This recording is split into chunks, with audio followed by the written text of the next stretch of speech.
Hi everybody. I'm picking up where we left off on our Solar Eclipse tutorial on Blender 2.49b. So what we're going to do now is we're going to start adding rays of sun and changing the background. Let's start by changing the background since we're here. Make this a solid black color. Make some dark matter. And go over here and go to a bluish color. And I know this looks really weird, but go right before black here. It's going to give it a deep blue color, and I know it looks like black. It's not. It actually is very blue. So go here and click blend. You're going to have that there. And go ahead and go to stars. Click 8 on that. It'll add a lot of stars. Let's actually lower that to 6. Now if we go to 0, you're going to see we have lots of stars here. That's good. So now we can see where we're at here. We'll just go ahead and do this. So here's where we're at on our eclipse. Just kind of think, put things in perspective. Let's go ahead and exit out of this. Go and click space. Add lamp spot.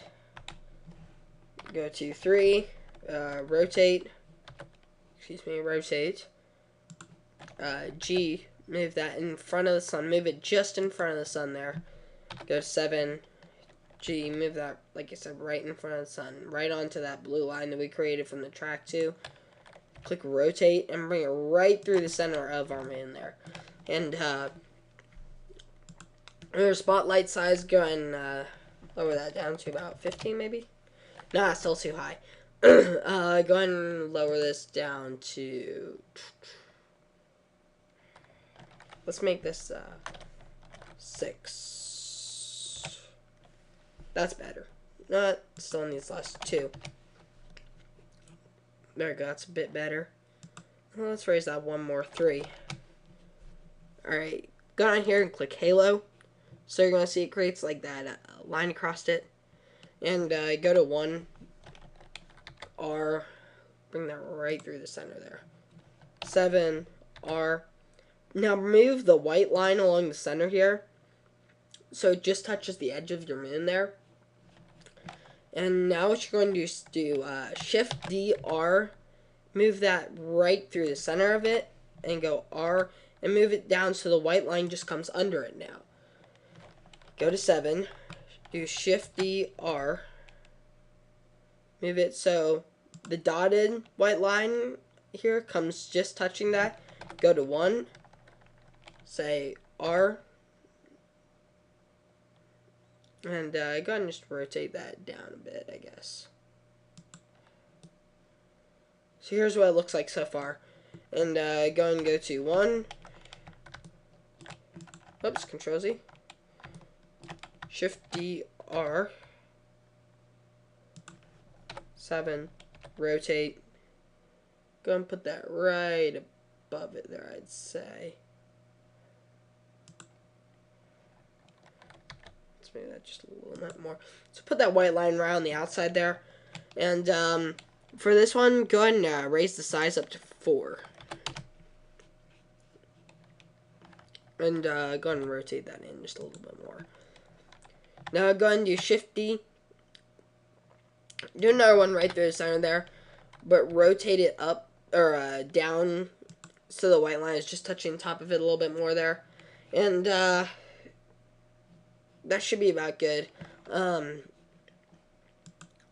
thing I forgot to mention is you want to make all these like a yellowish-orange color. Right about there is good usually for the most part. Basically, just make it a general yellowish-orange color. Doesn't have to be too elaborate. You don't want it too elaborate, otherwise what's going to happen is stops looking real. Obviously, things in the real world aren't very perfect. When you make things, you don't want them to look exactly, the way you'd picture them in your head if you want them to look real. So, just go ahead and turn these yellow. And just keep looking around until you find any that you didn't turn back yellow. Sorry about that. And I think I turned all of them back yellow. Sure, we'll find out when we render it in just a minute here. So, anyway, that should be about it.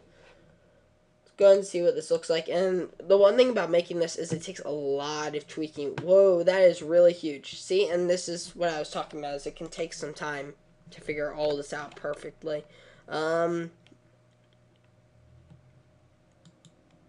Let's go ahead and click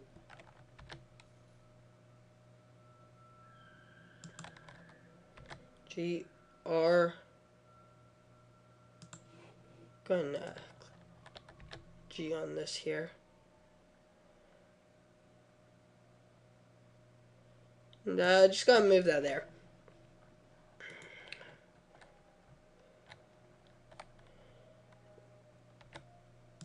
And like I said, just move all these to the general position of it. You know, you can mess around with it.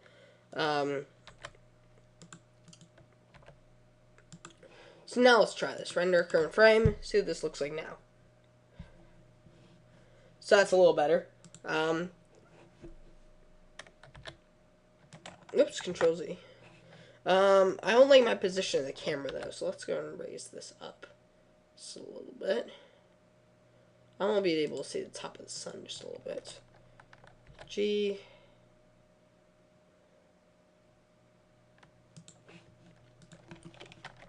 And click G over here. Like I said, once again, just kind of move them into the stream of the moon just a little bit there. And just keep doing it until you like where it's at. And well, 1, G, G.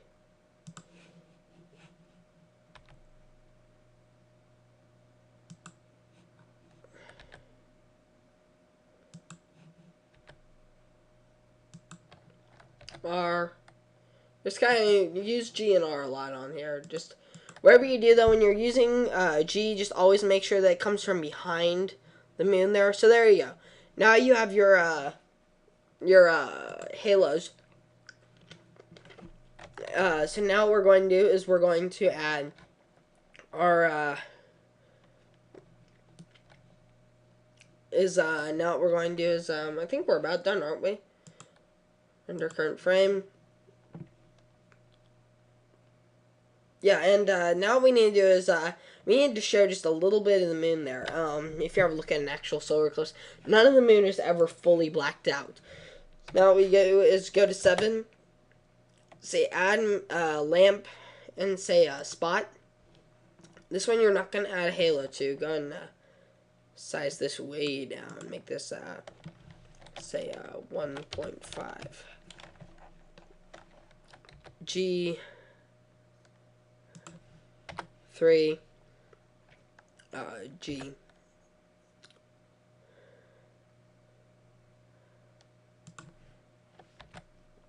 I want this to be just in front of the moon there, and bring it down then some.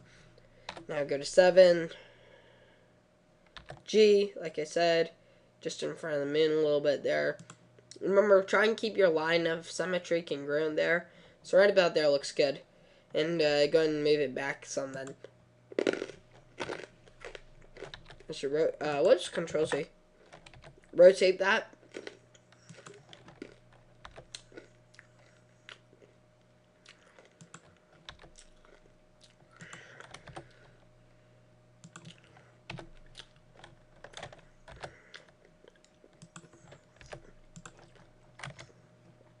Just go ahead and keep playing with that until you get it where you want it. And use this here as your reference point. And this obviously needs to be bigger. Make this 3. Make this 2 maybe? 2 seems good. Rotate that there. And just put it right there. And we're about to be done here. Let's go and click render current frame. And now we have our solar eclipse. Well, anyway, I hope that helped, and just like I said, go ahead and play around with it, and that concludes this tutorial.